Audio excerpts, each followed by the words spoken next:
Entonces, la norma es 0,30. Lo más importante es la filosofía y los principios del diseño sismorresistente.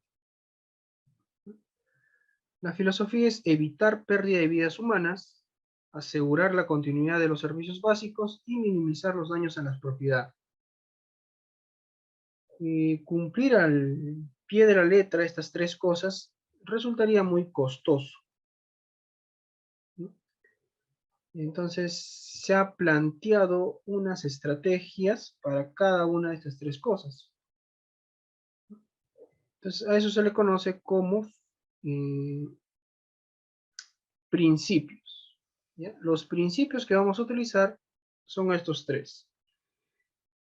El primer principio es: la estructura no debería colapsar ni causar daños graves a las personas, aunque podría presentar daños importantes debido a un movimiento calificado como severo, ¿ya? Entonces, un sismo puede ser severo, puede ser moderado.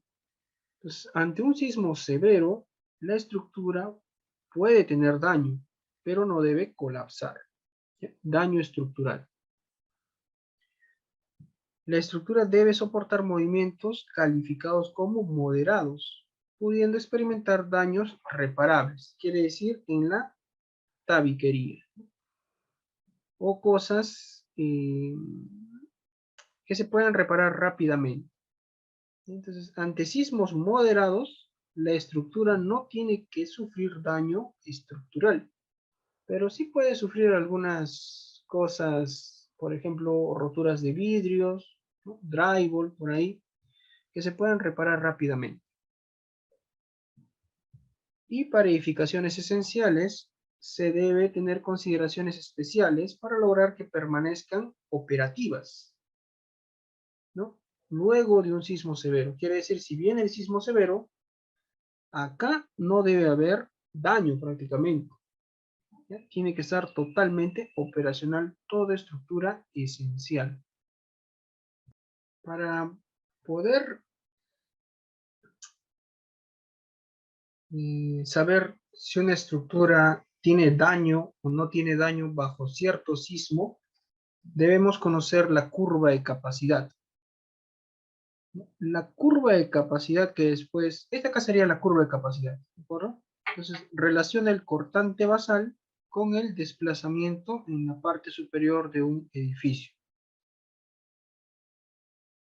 Entonces, inicialmente comienza elástico, y ahí va cambiando su rigidez. ¿Por qué? Porque precisamente por el daño, ¿no? Mientras más daño, más cambia la rigidez, hasta que se vuelve horizontal y luego cae, colapsa. Bueno, llega hasta su máximo desplazamiento total, ¿no? La estructura.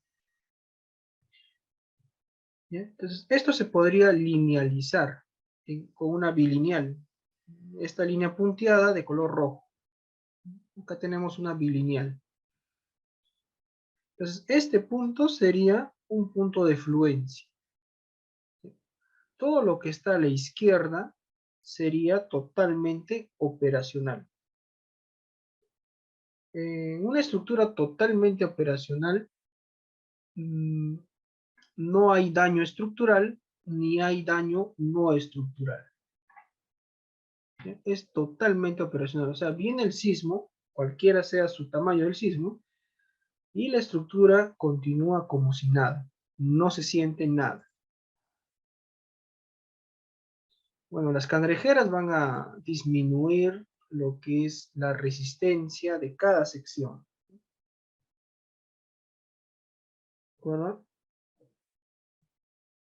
Por eso no es recomendable pues, tener cangrejeras ni segregación. Entonces, para que no tengas cangrejeras, tienes que tener poca eh, concentración de acero. No puedes tener tanto acero y espesores no tan delgados para evitar las cangrejeras y también un concreto un poco manejable, ¿no? Trabajable. Y también en el proceso de vaciado, pues tienes que vibrar, ¿no? La vibración es importante. Eso ya es construcción. Bien.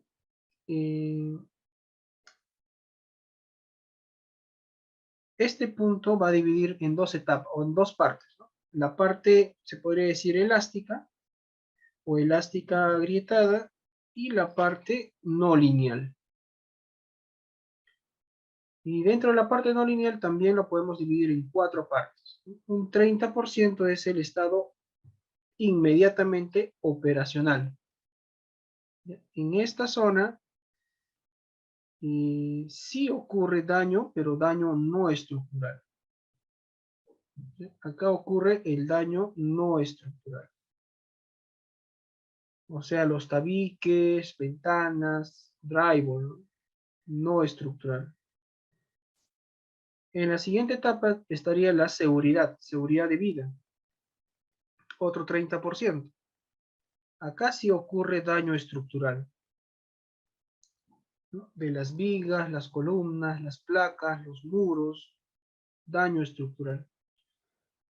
Y de ahí un 20% el precolapso. Acá ya la estructura sufre bastante daño, pero no colapsa. Y repararlo es muy costoso. Si una estructura llega a este nivel, al precolapso, es mejor demolerlo, ¿ya? Porque si quieres repararlo y reforzarlo, es muy costoso. Y finalmente viene el tramo del colapso, ¿no? En esta parte sí ya es inevitable su demolición después del sismo, pero no debe colapsar, ¿ya? A menos que llegue a este punto, ahí sí colapsa y se cae tu edificio. Entonces, para hacer este espectro, tú necesitas hacer un análisis no lineal. ¿Ya? En este caso, eh, la norma no te obliga a hacer un análisis no lineal. Te obliga a hacer un análisis lineal, pero el diseño va a contemplar un comportamiento no lineal gracias a tu R, ¿no? El R que tú utilizas, ese R nos va a ayudar a la disipación de energía. Si el R es muy alto, quiere decir que vas a disipar bastante, ¿no? Por lo tanto, tienes que tener elementos dúctiles. Y si el R es bajo, quiere decir que la disipación es poca. ¿Ya? ¿Ya? Entonces, esta sería la capacidad, ¿no? La curva de capacidad que después la vamos a convertir a un espectro de capacidad. Y después viene la demanda.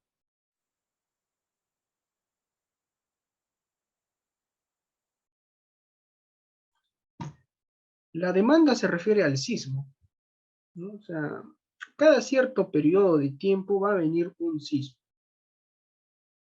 en la vida útil de tu estructura. Un sismo frecuente viene cada 43 años. Un sismo ocasional cada 72 años. Este sismo ocasional se le conoce también como un sismo moderado, ¿ya? La probabilidad de que ocurra un sismo moderado es del 50% en la vida útil de un edificio de 50 años. O sea que en tu vivienda donde tú vives, la probabilidad de que ocurra este sismo es del 50%. ¿Ya? Un sismo moderado. Un sismo moderado tiene aproximadamente la mitad de las aceleraciones de un sismo severo, ¿ya? O sea, estamos hablando un sismo con una aceleración de 225 centímetros por segundo cuadrado. Si ustedes ven los registros de los últimos sismos que han ocurrido, ¿no? Casi todos son moderados, ¿no? Excepto el sismo de Pisco, ese sí fue sismo severo, pero el sismo de Arequipa, ¿no? Eh, ese fue moderado, ¿ya? Entonces, depende, ¿no? Del el tamaño del sismo. No todos los sismos son iguales. Y ahí tenemos un sismo raro, que se conoce como el sismo severo. Este viene cada 475 años. La norma solamente especifica este sismo. La norma es 030, especifica claramente este sismo. Hay una probabilidad del 10% de que ocurra. O sea, en una vida útil de 50 años, la probabilidad de que ocurra es del 10%. Obviamente, si tu vivienda ya tiene 60, 70, 80 años, pues la probabilidad aumenta, ¿no? Pero en 50 años, la probabilidad es del 10%. ¿Cómo podrías calcular qué probabilidad existiría si mi vivienda tiene 80 años? O mi vivienda está diseñada para que resista 80 años. O yo voy a vivir en esa vivienda 80 años. Bueno, quizás yo no, ¿no? Pero mis hijos sí. 80 años. Entonces reemplazas en esta formulita. Por ejemplo, a ver.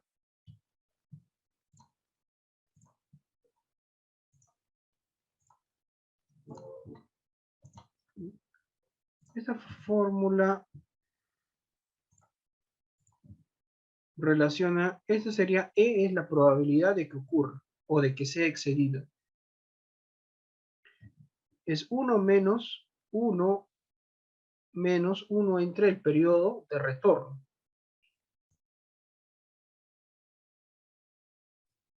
Entonces, ¿cuál es la probabilidad de que ocurra cuando mi periodo de retorno en años es de 475? En una vida útil en años de 80 años, digamos. Una vivienda de 80 años, o sea, 3 generaciones, ¿no? Ya.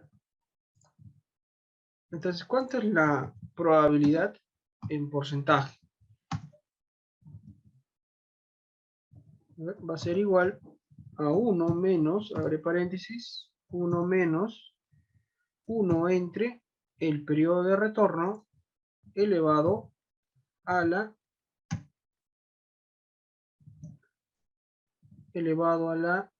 vida útil.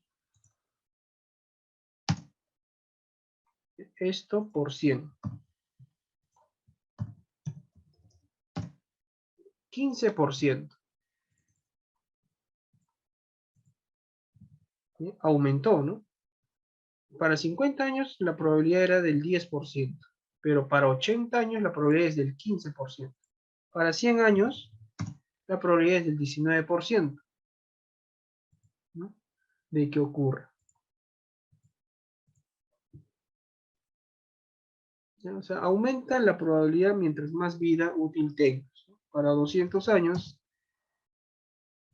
para 475 años, no llega a ser el 100%, ¿no? Entonces, nadie va a vivir por 475 años. O sea, lo máximo podría ser pues 100 años, digamos, el 19%. Y este sismo de 72 años, que viene cada 72 años, pues la probabilidad es del 75%, ¿no? De que ocurra.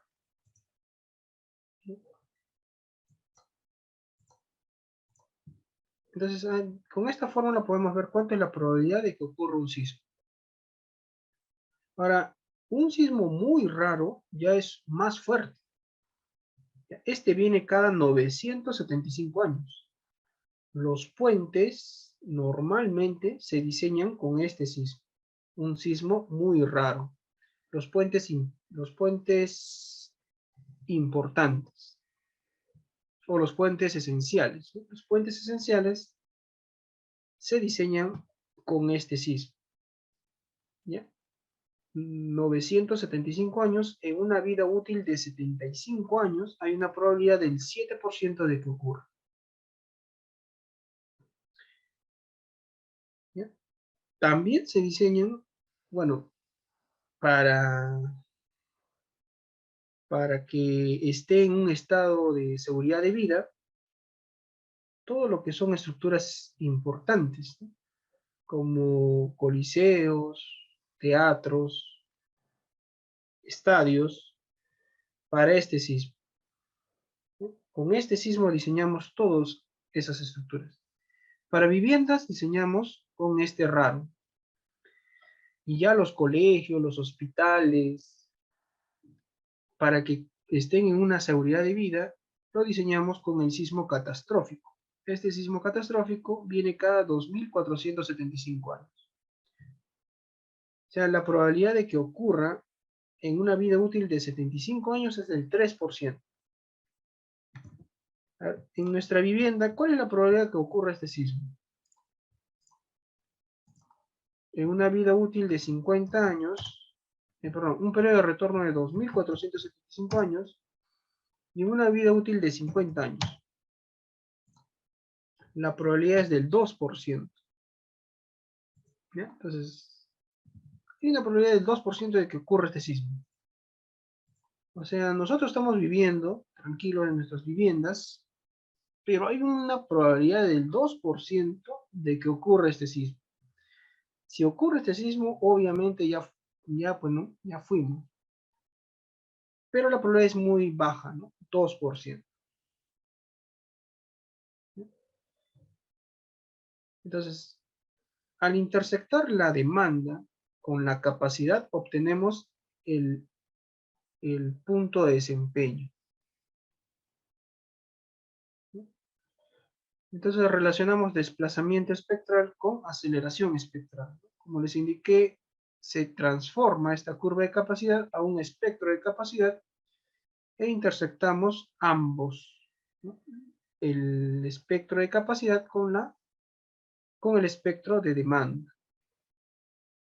Ahora, dependiendo del tipo de sismo, este punto de desempeño puede estar en una zona elástica, como puede estar en una zona inelástica. Obviamente acá en la zona elástica estaría en totalmente operacional. Y en esta zona inelástica está en seguridad de vida. Entonces, con todo eso, vamos a tener nuestra tabla de desempeño. Entonces, nuestra vivienda sería común sería la vivienda. Entonces, para un sismo frecuente que viene cada 43 años, la vivienda tiene que estar en un rango totalmente operacional. Para un sismo ocasional o moderado, la estructura tiene que estar en operacional inmediato. Operacional inmediato. O sea, tiene que haber daños menores, daño menor. En un sismo raro, la estructura, nuestra vivienda va a estar en seguridad de vida. En un sismo muy raro, nuestra vivienda va a estar prevención al colapso y un sismo catastrófico, pues nuestra vivienda, si la diseñamos tal como dice la norma, va a estar al borde del colapso. ¿Ya? Así que nosotros diseñamos para que nuestras estructuras colapsen. Esa es la verdad, ¿no? La idea es que nuestras estructuras colapsen, pero que este colapso sea tardío, o sea, que nos dé tiempo a salir. Esa es la idea. Que el modo de falla sea un modo de falla dúctil, ¿no? Poco a poco, que no sea de golpe. Pero al final, mientras más grande sea el sismo, pues va a colapsar. Pero eso es una vivienda, ¿no? Por ejemplo, un hospital o un colegio, para un sismo raro, tiene que estar en totalmente operacional. Para un sismo muy raro, tiene que estar en operacional inmediato y para un sismo catastrófico, tiene que estar en seguridad de vida. O sea, si viene el sismo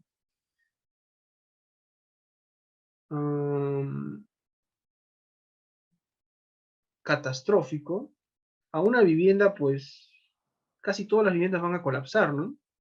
si no están diseñadas correctamente, pero nuestro hospital, colegio, van a sufrir daño estructural, pero van a poder ser reparadas.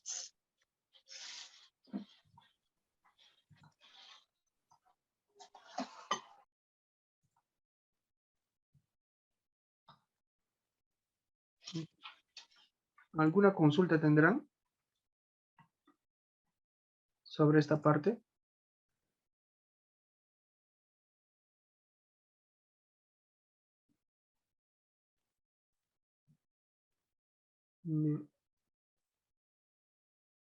Divide con una regla los lados de esta figura y calcula el perímetro en centímetros.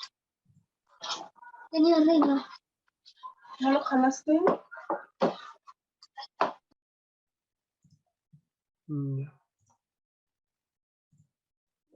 Entonces, ya sabemos cuáles son los tipos de sismos.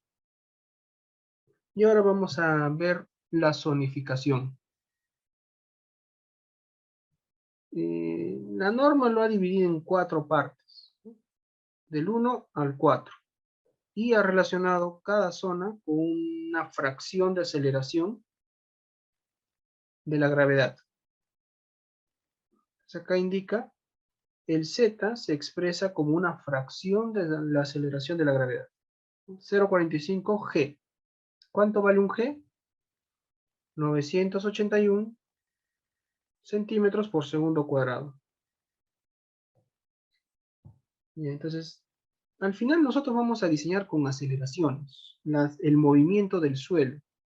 El movimiento del suelo va a provocar el movimiento de la estructura, ¿no? Si nosotros tenemos nuestra vivienda o cualquier edificio,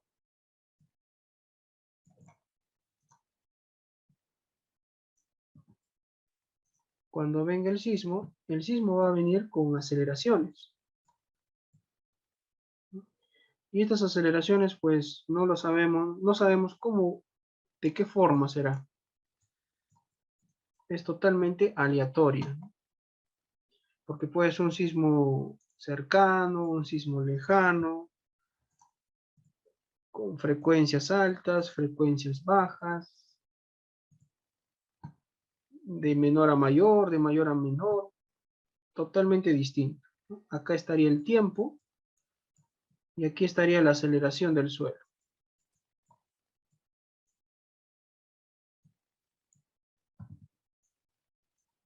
¿no? Entonces, este sismo viene a la base, ¿no? Al movimiento en la base. Y ese movimiento me va a provocar aceleraciones, desplazamientos y velocidades en cada entrepiso. Cada entrepiso va a tener su propio registro.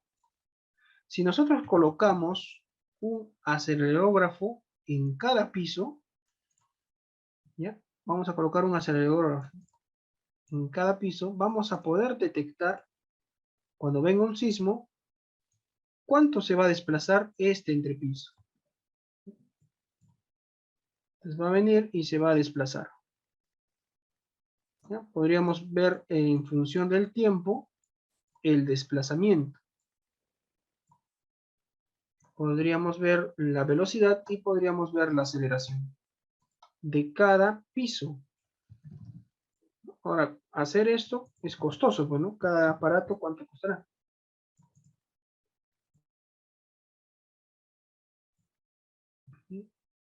Pero sería una manera de comprobar y corroborar, ¿no? Por ejemplo, la norma de 0,30 indica que ciertas estructuras tienen que tener estos aparatos para ver cómo funciona, ¿no? Uno en el suelo y uno en la azotea. Estos son acelerógrafos, registros en función a pulsos. Luego ya lo convierto, ¿no? Bien. Con esto nosotros diseñamos con la aceleración del suelo. ¿Cuánto es la aceleración del suelo? Bueno, nosotros lo diseñamos con la aceleración máxima, con este de acá. Y esta aceleración máxima sería nuestro Z. El Z es una fracción de la gravedad.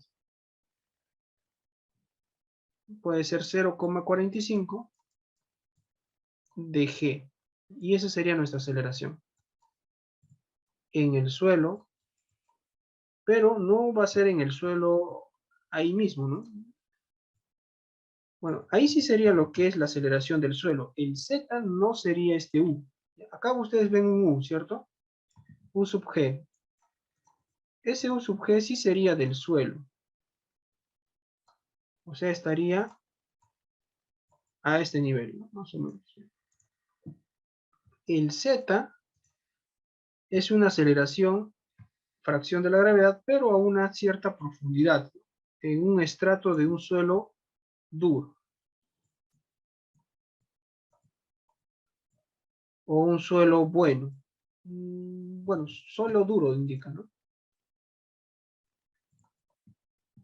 A una cierta profundidad. Esta profundidad que se considera la norma es de 30 metros. 30 metros. Entonces, a 30 metros se produce el Z. Aquí estaría el Z. Bueno, sería el Z por G, ¿no? La aceleración sería Z por G, ¿no? Una fracción de la gravedad.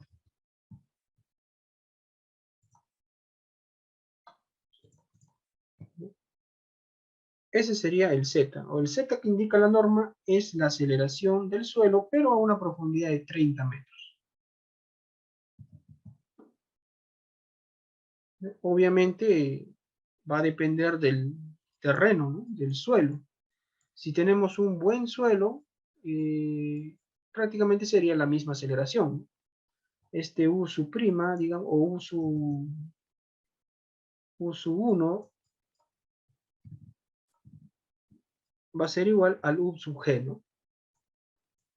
Pero si el suelo es malo, se va a amplificar. ¿De acuerdo? Se amplifica.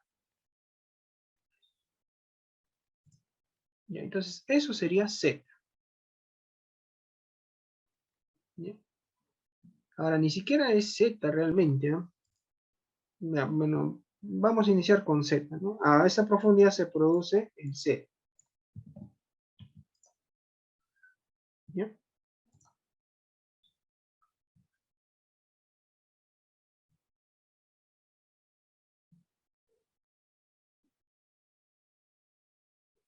No, la capacidad portante es la resistencia del suelo al corte a nivel de la profundidad de la cimentación. Centímetros. Acá está, mira. Si me sale. Ya. Ya, este espesor o el estrato del suelo es 30 metros de profundidad, ¿no? Es como se amplifica la onda en 30 metros de profundidad. ¿Ya? Nuestras calicatas, bueno, perdón, la profundidad de cimentación está a 2 metros, ¿no? Y ahí se determina la capacidad portante. No podemos relacionar, por ejemplo, el perfil del suelo o el S, digamos que si fuera un S1, vamos a decir que nuestra capacidad portante tiene cierto valor, ¿no? No se podría relacionar de esa forma. No existe una relación entre la amplificación del sismo y la capacidad portante. No existe esa relación. ¿De acuerdo? La capacidad portante es una cosa y la amplificación del sismo es otra cosa. Ya, ya. Este factor Z lo han sacado de un estudio de peligro sísmico. ¿Ya? Un estudio de peligro sísmico es un poco complejo, ¿no? O sea, tú podrías hacer un estudio de peligro sísmico utilizando lo que otros ¿cómo se dice? Han estudiado, ¿no? Utilizando los resultados de otras personas. Pero si tú quisieras hacer un verdadero peligro sísmico, tendrías que empezar desde la recolección de los sismos. Tendrías que recolectar cada sismo que ha ocurrido en la zona donde vives, ¿no? Entonces, el peligro sísmico para determinar el peligro sísmico, lo primero que necesitas son fuentes sismogénicas. Entonces, en las fuentes sismogénicas tú vas a agrupar los sismos que han ocurrido, la profundidad a la cual han ocurrido y el tipo de sismo que ha ocurrido. En este caso no se refiere al periodo de retorno, sino se refiere a sismos que ocurren entre la subducción de la placa de Nazca y la placa continental o sudamericana. ¿De acuerdo? Entonces, en ese límite ocurren los sismos, pero no todos los sismos son iguales.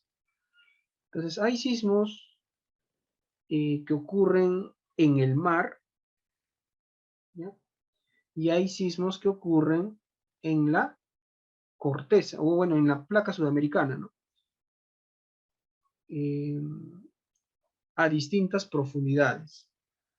Pero ambos son producto de la subducción. Son dos sismos totalmente distintos, productos del mismo fenómeno. La subducción de la placa de Nazca. Entonces, por eso van a ver acá lo que es rojo y verde. El rojo sería F1, F2, F3, F4, F5. Y los verdes el resto, ¿no? Todos estos sismos son producto del mismo fenómeno de la subducción de la placa. Aparte, hay otros sismos, que son los sismos superficiales, que ocurren debido a las fallas tectónicas, que serían estos de acá, de acuerdo a las fallas tectónicas, ¿no? Por eso se separa. Entonces tenemos sismos superficiales, medianamente superficiales y los profundos. Entonces tenemos incluso tres tipos de sismos acá, ¿no? Los superficiales, los medianos y los profundos, del mismo fenómeno. Y acá sí tenemos puros sismos superficiales debido a las fallas tectónicas. Entonces, por ejemplo, si tú quisieras hacer el peligro sísmico de Lima, tendrías que usar las fuentes sismogénicas 3, 8 y 15, ¿cierto? 3, 8 y 15. Y aquí están, 3, 8 y 15. Cada fuente sismogénica va a tener una longitud y una latitud y una profundidad. Cada fuente sismogénica. Bueno, esto está en función a lo que investigó Zenón Aguilar y Carlos Gamarra en el 2009. Actualmente hay otras fuentes sismogénicas más avanzadas, más fuentes sismogénicas. Ahora, cada fuente sismogénica va a tener sus parámetros sismológicos, ¿no? Fuente 3, fuente 8, fuente 15 tienen los momentos mínimos, máximos, factores beta y lambda sub 0. ¿No? Esto ya está en función a la energía liberada por cada sismo. Habrán hecho un envolvente, supongo, ¿no? Y también van a haber leyes de atenuación. Las leyes de atenuación es cómo va a disiparse el sismo mientras va ingresando al lugar de interés, ¿no? Cómo se disipa el sismo. Porque acá, digamos, a esta zona puede ser muy fuerte, pero a medida que va llegando hacia, digamos, hasta Ucayali, ya ese sismo ya disminuyó, ¿no? Entonces son fuentes sismogénicas y leyes de atenuación. También dependiendo de si son sismos superficiales, intermedios y profundos, o sismos debido a las placas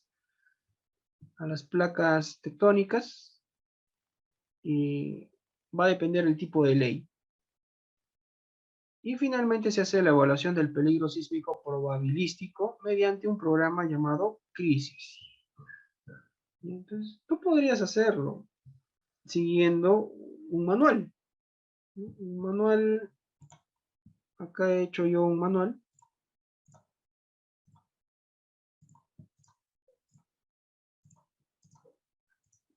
Ingresan a MX Ingenieros, se van a publicaciones, se van a sismología y acá sale peligro sísmico de Lima.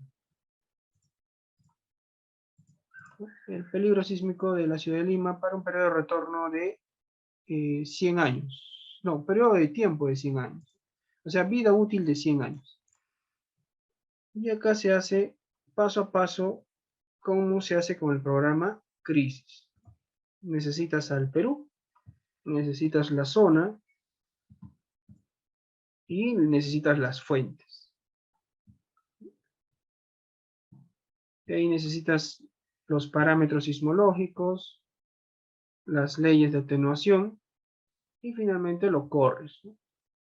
Y ahí es el peligro sísmico para un periodo de retorno de 475 años de un sismo, 975 y para 2475 años.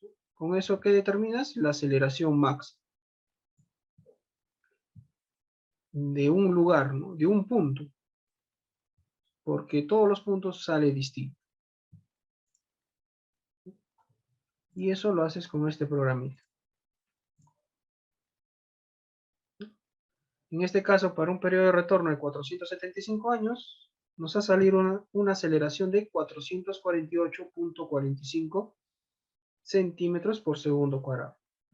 Esto aproximadamente es, si dividimos 448.45 entre 981, aproximadamente sale 0.45. Por eso es un promedio que ha tomado la norma de todas las zonas que han hecho esta evaluación, ¿no? Toda esta zona, pues ha salido 0.45.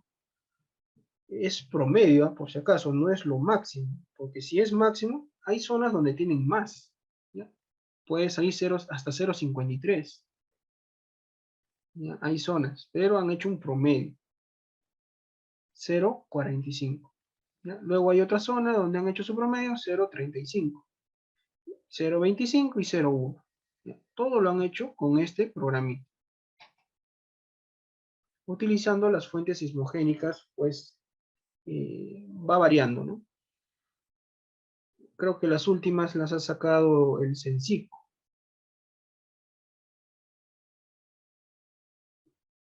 Pero pueden profundizar más simplemente buscando peligro sísmico.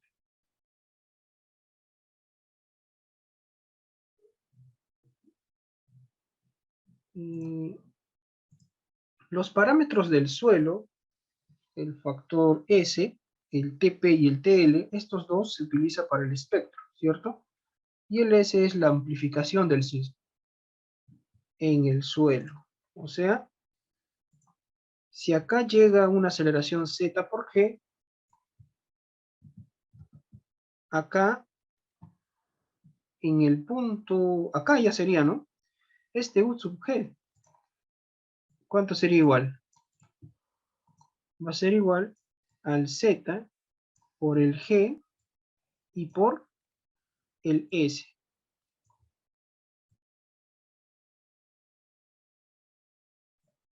O sea, el S es la amplificación de la aceleración del suelo a 30 metros. ¿Cuánto se ha amplificado en 30 metros? ¿No? Entonces, depende del tipo del suelo. Si esto es un material bueno, pues la amplificación no es mucha, ¿no? Pero si es un material malo, como puede ser, digamos, arcilla, la amplificación es bastante. O limo, o podría ser ceniza volcánica también. La amplificación es bastante.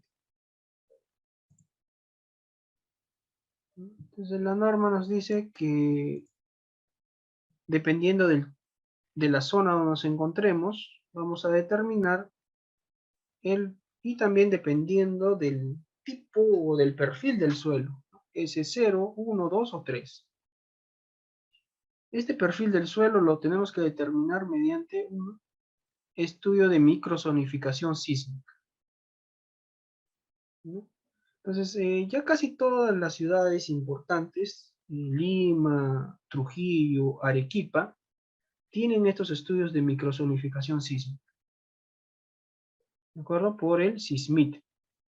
Entonces ustedes ingresan a la página del SISMIC y se pueden descargar estos estudios de microzonificación sísmica.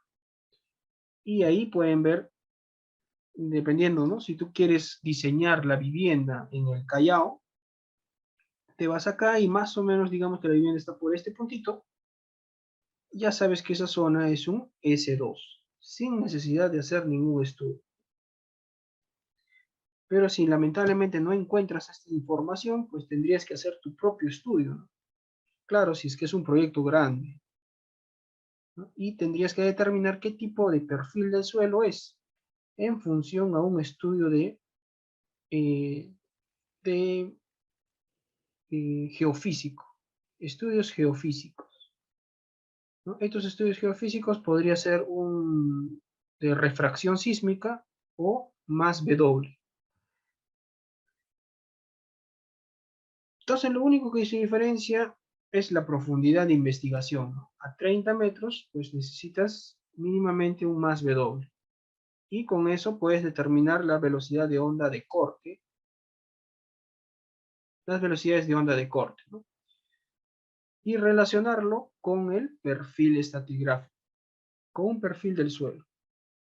El perfil del suelo puede determinarse en función a tres cosas, dependiendo del material, ¿no?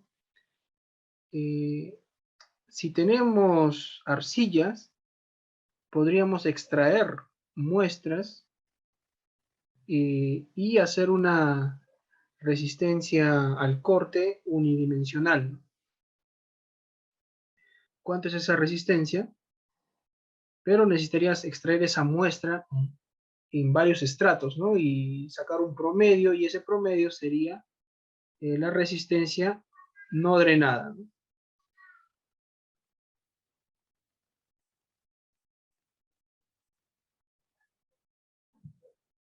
¿No? Acá, en suelos cohesivos, ¿no?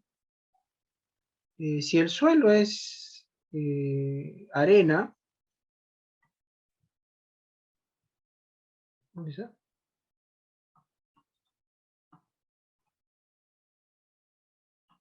Acá. Si el suelo es arena, generalmente se le saca SPT, ¿no? O sea, el número de golpes, ¿ya?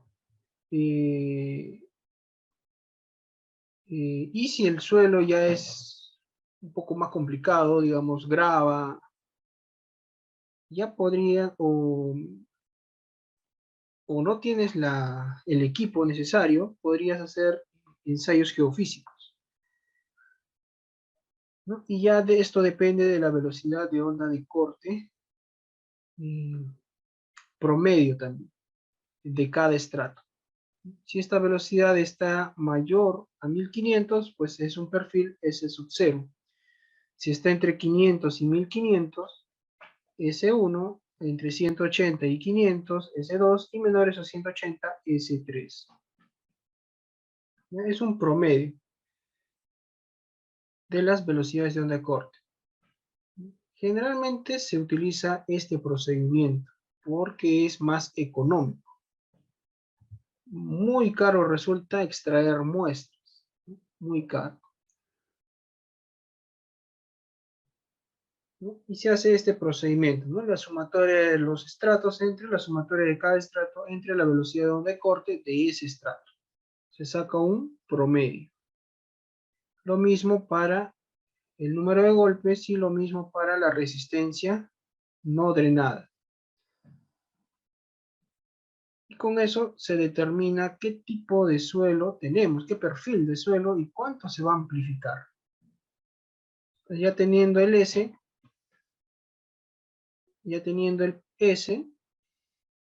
el perfil del suelo, digamos que fuera un suelo intermedio, y teniendo el factor zona o la zona sísmica, vamos a tener el factor S, que sería 1.05. Y también podríamos tener, si es un S2, podemos tener los parámetros TP y TL. Estos parámetros los vamos a utilizar en el espectro. Acá, como indica, vamos a tener un TP que sería el periodo de la plataforma, ¿no? Hasta donde es constante nuestra pseudoaceleración. Luego cae hasta un TL, que es el periodo para edificios muy flexibles, periodos largos.